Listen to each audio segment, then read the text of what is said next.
What's up, party people? Welcome back to my YouTube channel. Today we're going to be checking out my new main overdrive, the Jackson Audio Golden Boy. Roll that intro. Oh, I rolled the intro. Okay. Calm down, everyone. Don't panic.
The Golden Boy is Jackson Audio and Joey Landris' take on a bluesbreaker type overdrive circuit with the feature set from Jackson Audio's acclaimed Broken Arrow overdrive, itself a feature-rich take on the classic Tube Screamer circuit. The original Marshall Bluesbreaker pedal was released in the 90s as a part of their first pedal lineup. It was the lowest gain of their drive pedals that were released and was intended to at least embody some of the spirit of the original JTM 45 212 combo that put out 18 watts and was used by none other than Mr. Eric Clapton on that Beano album, which inspired many other players to experiment with overdrive.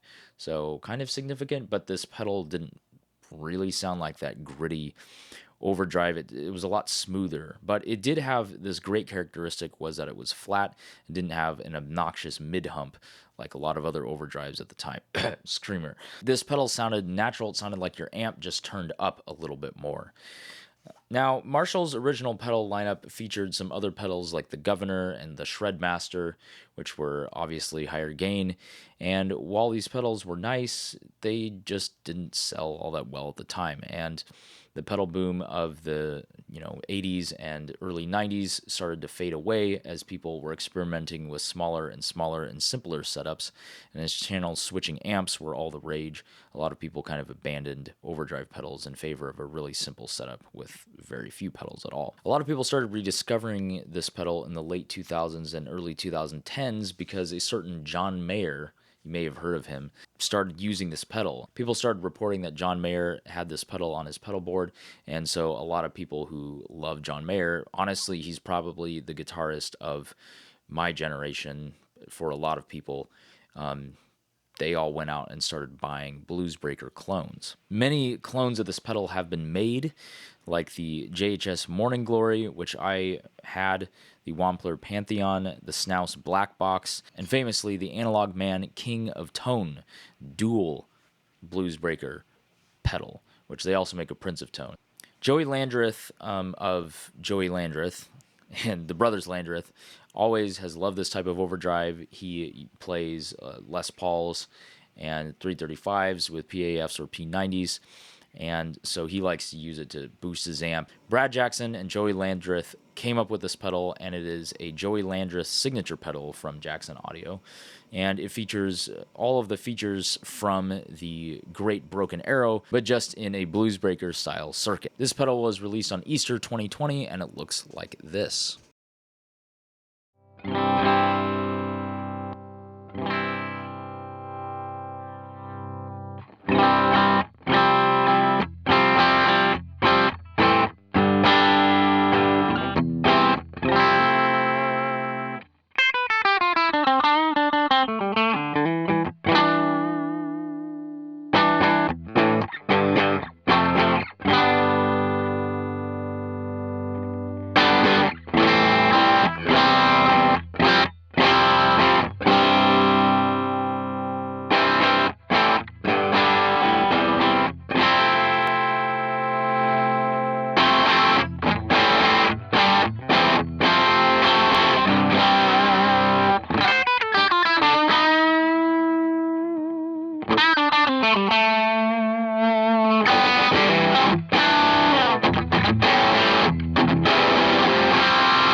Let's talk about the feature set on this pedal. So first of all, let's start off with the controls. We have an active 3-band EQ with bass, middle, and treble. So it's cut or boost, depending on where you are, and there's a nice little dent in the center to let you know that you are in flat mode. There are also 2 internal trim pots. Now, Jackson Audio does not actually have this information on their website, but they do have a YouTube video where Brad Jackson talks about it, and this video was released 1 year after the pedal was released, and Brad Jackson calls it the Easter egg because it was also revealed on Easter. I found some other videos and information about it before this video came out from Jackson Audio, and I used that to kind of make this pedal sound a little bit more to my liking. It sounded a bit too scratchy and harsh right out of the box, so I went in there, turned down the Presence trim pot. So there are 2 trim pots. There's a tone trim pot and a Presence trim pot. You can adjust those to your liking. They're set at noon. From the factory, I prefer the Presence all the way down and the tone at 9 o'clock instead of noon o'clock. This, I think, smooths out the pedal a little bit and brings it closer to Morning Glory or King of Tone style of overdrive. Obviously, there is a volume control and a gain control for the pedal. Again, the gain has the gain cycle feature, which I will get into a little bit more. And then in the middle, we have a boost level. So there's a built-in boost that is placed before the overdrive. Now, it can be toggled on and off independently of the overdrive circuit, which is very, very useful. I love that feature. The only downside is you can't reconfigure where it goes in the signal chain. I would have loved to have a little toggle switch, maybe something on the side, maybe something internally even, that would allow you to place the boost wherever you want, but sadly that is not available. So it's not the worst thing in the world because it sounds so good when you boost this pedal, but it would have been nice to have. Next, there's also the bypass switches, so you have drive on and off and boost on and off. Now, if you hold down these foot switches, it will allow you to change some hidden features. If you hold down the drive one, it will let you select between 4 different clipping options. And if you hold down the boost one, it will let you select between 4 different boost EQ options. So let's talk about the drive clipping options first, shall we? So the first option is green. This is symmetrical 2 silicon diode clipping. This is similar to what you would find in a tube screamer, the actual clipping diodes, but the clipping circuit is that of the blues breaker style circuit, so it will not sound exactly like a tube screamer in this mode. It just has clipping that is more reminiscent of a tube screamer. If you hold down the drive foot switch, that light will start to flash, and you can decide between 4 different clipping options. So the LED will change colors depending on which clipping option you have selected. The LED colors are green, purple, blue, and orange. And let's start with the green clipping, which is the symmetrical 2 silicon diode clipping. This is similar to the diode clipping found in a tube screamer, although because this pedal is a blues breaker style circuit, the clipping happens in a different way. The clipping diodes are placed in a different spot in the circuit, and there's other stuff going on. So it's not going to sound exactly like a tube screamer in this mode. It will just sound reminiscent of a tube screamer. The next mode is asymmetrical 3 silicon diode clipping. This mode is going to have a little bit less gain. It's going to be a little bit more open, a little more gritty, a little less sandy sounding like the tube screamer mode is. So the tube screamer mode is going to have the most gain. This one will have a little bit less. And then the next mode is the symmetrical 4 silicon diode clipping. So this is similar to what is found in the Timmy, King of Tone, and Morning Glory, at least the low gain mode of the Morning Glory, I believe. It sounds like it anyways. This is my favorite mode. I really like this. It's a good balance between smooth and aggression, and it's lower gain than the purple mode. The final mode is the amber LED, which is the symmetrical 2 LED clipping. This one sounds more like vintage kind of Marshall sounds. This is a little bit more accurate to kind of maybe what the blues breaker should have sounded like, but kind of didn't. So this is the most open and low gain sound. It also has a little bit more presence than some of the other ones, and it sounds the least overdrive pedal like. It sounds more amp like. It's a little more dynamic. I really like this. I think if I was playing kind of classic rock type sounds, I would really, really love this. I think for like stuff like pop and praise and worship and indie music, the stuff that I play, I find I like the blue or the purple mode the best, but the orange is definitely one of my favorite modes. I love the sound of that. So next we come to the boost on and off foot switch. You press down on this foot switch, it turns on a boost. The boost is clean, but it does have 4 different EQ options. It can be turned on and off independently of the overdrive, but it is placed before the overdrive section and cannot be moved to after. It has 4 EQ settings, plus an internal jumper that can be moved to add 5 dB to the max boost output, but it will make the boost knob crackle when you turn it. There are, again, 4 different colors of LEDs to let you know which boost EQ you are using. There is yellow, green, teal, and blue. And yellow is for the treble boost, green is for the mid boost, teal is for the tailored boost, so whatever that means, it's some kind of EQ curve that they came up with, and blue is for the full range boost. I like the blue for lead tones or for thinner sounding guitars like my Jazzmaster or my Strat. I like the green or the yellow boost for kind of the fatter sounding guitars like the Stratocaster and the Gretsch. They kind of give it a little bit more cut and punch.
So, the gain cycle, let's talk about that. I think I tried to mention it earlier unsuccessfully. So, the gain cycle is probably the most attractive part about this pedal, at least to me, aside from the overall tone of the pedal. This allows the users to foot switch between 4 different levels of gain. You can go from 25%, 50%, 75%, and 100% of wherever the gain knob is set. You do that by pressing down on both foot switches simultaneously, and the drive LED will get brighter and brighter and brighter until you've reached 100%, in which case, once you foot switch one more time, it will take you back down to 25%. The I/O on this pedal is really simple. All of it is on the top of the pedal, which makes things nice and easy. You have the input jack, the output jack, MIDI CC jack, and 9-volt power jack. You cannot operate this pedal via battery power. That's fine. So there's no room inside of it for a 9-volt battery, and there is no connection for a 9-volt battery. Okay, the power requirements are 9-volt DC center negative into this jack right here, as you can see. There we go. It draws 150 milliamps. I thought it was 100 and it was working at 100. Maybe I need to go up to 150. I think my power supply is a little bit flexible, but that would probably reduce noise if I ran it out of the 300 milliamp output. That would probably help me.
Alright, welcome to the review portion of this video. We have 10 overall categories. The categories are tonality, tonal flexibility, ease of use, pedal boardability, features, value, appearance, fit and finish, durability, and the unboxing/packaging experience. I know some of these might sound ridiculous, but when you pay $300 for a little metal box that has a couple of transistors and resistors in it, I would kind of expect that you get a high quality unboxing experience, and I'll get to that in a little bit. Let's begin with tonality, probably one of the more important features. This pedal, I believe, gets a 95 out of 100 in my book. This pedal sounds excellent, and the comparison videos between the Golden Boy and the King of Tone are shocking. The Morning Glory is a little bit easier to dial in because it only has 3 knobs and 2 switches, but the Golden Boy can do literally anything the Morning Glory can, and much, much more. It sounds pretty great throughout the gain range. Of course, the treble content increases as you turn that drive knob up or cycle up on the gain cycle. The next category is tonal flexibility. I rank this pedal 85 out of 100. This is a very flexible pedal. It is much more flexible than any 3-knob overdrive pedal because it has 5 bands of EQ, 2 of them passive, 3 of them active, 4 clipping options. The boost also has 4 EQ bands. That's pretty dang flexible. Now, what I will say in detriment to the flexibility of this pedal is that it still sounds like a blues breaker pedal, but I don't think that we really want it to sound a whole lot different from the blues breaker format. So I think that this pedal does an above average job of tonal flexibility, and I don't think you'll be wanting for tonal flexibility. I just don't think that it is the perfectly tonally flexible pedal, something which I would give 100% to the Chase Bliss and Benson Preamp Mark II Automatome. That pedal would have ultimate flexibility. Or the Chase Bliss Audio Brothers is also extremely flexible. Or maybe something digital like the 8 drive pedals in the HX Stomp, for example. There's a lot of drive pedals there. On to ease of use. This pedal, I think, gets a 70 out of 100. It's above average, but it is not excellent. This pedal is a little bit more complex than your average overdrive pedal. The basic functionality is easy enough to navigate, but the fact that the trim pot information was not included on the website/manual, and managing all of the options is rather confusing because there's no screen or computer/phone editor. That, I think, takes down the ease of use a little bit. The MIDI implementation is also not preset based. This really brings down the ease of use for at least people who use MIDI. If you are buying this pedal hoping to get MIDI presets that you could just simply switch and use another pedal to control it, you will be sorely disappointed. This pedal only receives MIDI CC messages to adjust a few of the following options. You can use MIDI CC to bypass or engage the boost, the overdrive, change which clipping options are used in the overdrive, change which EQ is used in the boost, and change which gain cycle you have the pedal set at. You cannot change any of the knobs, so none of the knobs can be changed. These are all analog controls and thus cannot be changed via MIDI. For pedal boardability, I think this pedal gets a 45 out of 50. It is pretty standard dimensions for its kind of footprint, and it has top-mounted jacks, which are excellent. I think where it loses points is that it's really, really tall. Like the top of the pedal, the thickness of just this part is almost as thick as an entire Boss pedal, and then you also have the knobs and foot switches which protrude above that. This creates problems if you put it on your pedal board and you have other pedals located behind it that you want to hit the foot switch of, particularly if they are smaller, such as like Electro Harmonix Nano Series pedals are really, really flat, and so if you put one of those behind this, it's really difficult to foot switch that other pedal without doing some weird like toe maneuvering. Features. This pedal obviously has a lot of features. I give it a 90 out of 100. This pedal is packed with features that you have already seen in this video, and for the price and size of this pedal, really only the Chase Bliss brothers can top this pedal, and that pedal is still quite a bit more expensive and much, much more complex. So if this pedal seems scary in terms of features, that pedal most certainly is. Value. Value of this pedal, I believe, comes to a 75 out of 100. This pedal represents great value for money for those who want a compact pedal that can be a do-it-all overdrive for their main overdrive sound. It can replace several of your pedals, take up less space, and still be cheaper overall once you factor in the patch cables, pedal board space, and power supply outputs that you will save by using this instead of 2, 3, or 4 other pedals. But while it's very flexible within the blues breaker circuit sound, it can't do everything like I mentioned earlier. And so I think that it gets a 75 out of 100. It is pretty good dang value for what it is. I think it's priced fairly accurately, but you also get quite a few features that, I don't know, that maybe are a little bit above its price bracket even. Appearance. Overall, I think this pedal gets a 50 out of 50. It is beautiful. It has this gorgeous like golden anodized gold case, a great logo, and like word printing on here, and the design is really cool. This kind of like sorry, this kind of like handshake kind of design. I love it. I really, really like the appearance of this pedal. Fit and finish, I give this pedal 40 out of 50, and you might be wondering, why did I give this pedal 4/5 or a 80% score on such a high-end pedal? Well, while the modern looking case is nice to look at, it's ultimately difficult to make a case like this, where you have to take a piece of aluminum, bend it, and then take another piece of aluminum and bend it this way, and then make them come together at perfectly tight tolerances. It isn't quite going to happen. The mechanical engineer in me kind of noticed this kind of thing. So if you look at it up close, you can see that at the top and the sides, the gaps are pretty tight, right? So that's good. But then if you look at the bottom, it doesn't quite meet there. And so if you tighten the screws down all the way, it'll start to deform the case and it'll start to look really funky. Funky. Durability. I think this pedal seems pretty sturdy, so I gave it a 25 out of 30. It's maybe not as stiff of a case as those die-cast pedals, which do not bend at all. I am worried about the case bending under extreme loads, like if you jumped on top of it, it might start to buckle or bend a lot. But I think that's well beyond the intended use case. The larger gaps down here could allow dust to get inside of the pedal, however, and the internal trim pots are very, very fragile. So those are my main durability concerns with this pedal. The packaging experience. I gave this pedal a 13 out of 20. It is adequate, maybe even above average, but I wasn't really impressed. There was a cardboard box that had a sticker that sealed it. The sticker had some nice graphics on it, but it was an awkward combination of a modern-looking graphic design on the sticker and just a plain cardboard box that was the rest of the packaging. When I opened it up, there was some shredded cardboard and the pedal in a bag, but there wasn't really anything in the way of Jackson Audio catalog. There was no catalog for Jackson Audio. There was no warranty information. There was no owner's manual. There was simply the pedal. And I opened this box, bought this pedal new. This pedal did come in a bag, but it was like this really rough canvas bag that felt really cheap. So if you add all of those points up, I'll show the tally on the screen right now. You get 588 points out of 700 points, which is the amount of points that I have given on my scale for overdrive or distortion pedals, which is equal to 84%. Now, you might be looking at that score going, I thought you really loved this pedal. What good is 84%? I'm leaving some room in this scale for other pedals that I might review. I've already kind of ranked and reviewed, put in the numbers for a lot of my own pedals and adjusted the scales a little bit.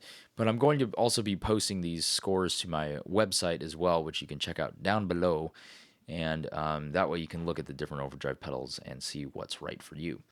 So 84% may not seem like a whole lot, but really this pedal has it where it counts in features, flexibility, and tonality. I think it absolutely crushes these categories. It's a little bit difficult to use, but it is durable and does look nice and really doesn't have any major fit and finish issues. All the graphics are on the pedal. They aren't botched or anything like that.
To sum up all of this, I love this pedal for its tremendous versatility, its great sound, and its beautiful looks.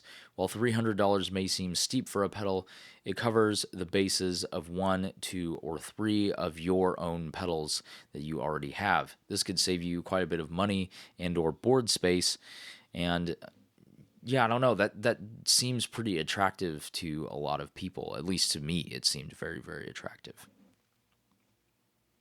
Now, I did have to adjust the trim pots to work with my brighter guitars effectively when I was running the trim pots in their stock configuration, and my Jazzmaster with its pure vintage 65 pickups, which are very, very bright.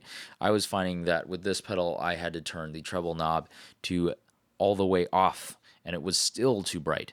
So, and there was a lot of kind of sizzly presence, which I wanted to get rid of and make this pedal a little more smooth. So I did find out, hey, are there internal trim pots I can adjust? Is there anything like that? And I discovered them and adjusted them, and now it works great for my rig. I just wish Jackson Audio would put this information on their website so that other people could discover it when they get this pedal. The trim pots are very fragile though, so make sure you use the correct size screwdriver and be very, very careful because they could break really, really easily. I didn't love the unboxing experience, but again, like I said, if there's any place to have corners cut, I would much rather it be the unboxing experience than the internal components or the external components on the pedal. I can forgive Jackson Audio for that for sure. I highly recommend that you at least consider this pedal, at least watch some other videos of this pedal. It could really be a game changer for you in terms of how much space it could save on your pedal board. If you prefer a Tube Screamer style circuit, Jackson Audio also makes the Broken Arrow version 2, which has all of these same features set, but just in a Tube Screamer clipping style circuit. Thank you so much for watching. Please consider going to my Patreon. At least click on the link and look at the perks. You might want to support this channel. If not for my sake, for at least, selfishly getting some of the perks that come with the support. You can support this channel for as little as $2 a month, or only $12 a year. I'm sure lots of you have $12 that you have kicking around that you're probably going to spend on DoorDash. Maybe save some of that money and give it to me and help me create more videos. I'm just kidding. Don't starve for me. That's ridiculous. But it would really help me out as I'm just getting started here on YouTube. If you're not able or willing to support this channel financially, please at least consider liking, subscribing, commenting, and sharing this video.